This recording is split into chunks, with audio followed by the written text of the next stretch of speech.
pushing the dirty boulders in.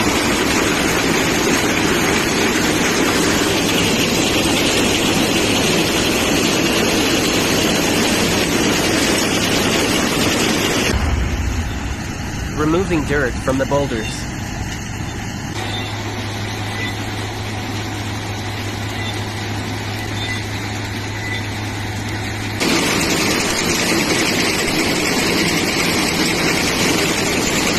Refilling thin boulders for better grip and strength.